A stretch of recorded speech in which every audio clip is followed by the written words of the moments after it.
Dictation start होगी 5 second बाद।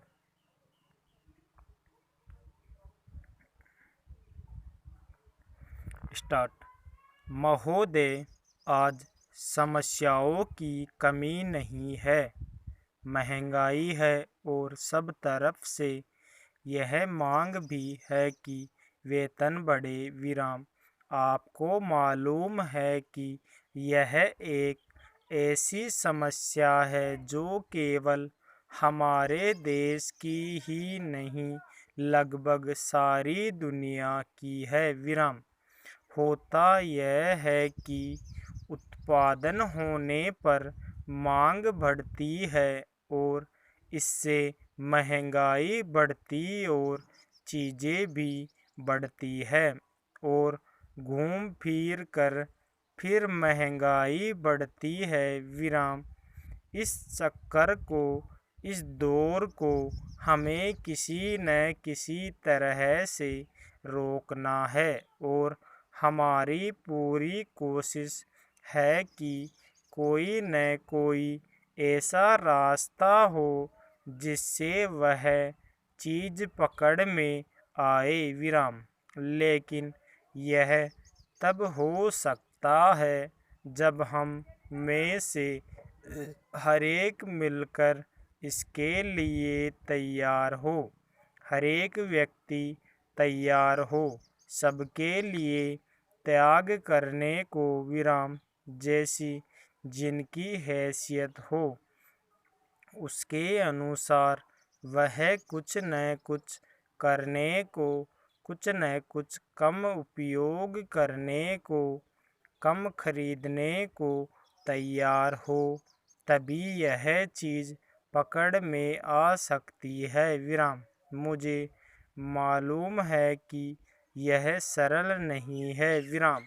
जब महंगाई बढ़ती है तो चीज़ों के दाम बढ़ते हैं और उसका सबसे ज़्यादा बोझ हमारे गरीब भाई बहनों पर पड़ता है। विराम।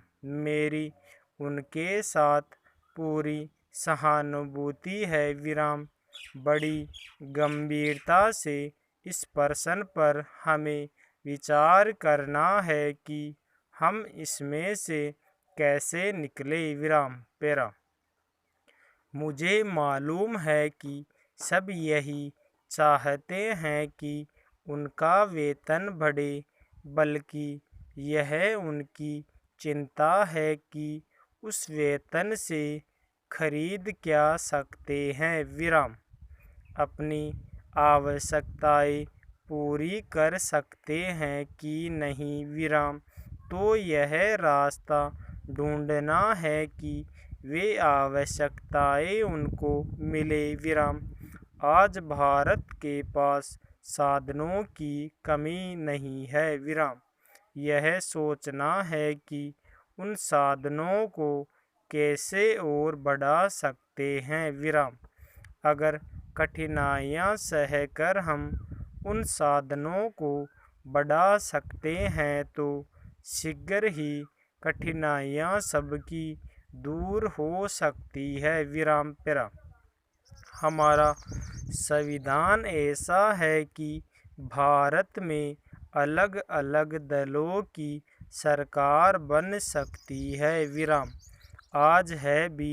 विराम। और प्रत्येक स्वतंत्रता से अपने अपने रास्ते पर चल रहे हैं और हमारी पूरी कोशिश है कि उनके साथ पूरा सहयोग हो। विराम।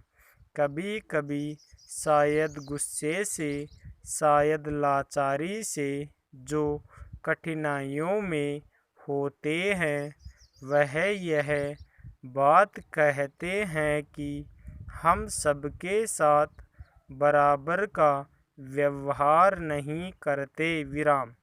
यह बात बिल्कुल बेबुनियादी है, बिल्कुल गलत है। विराम।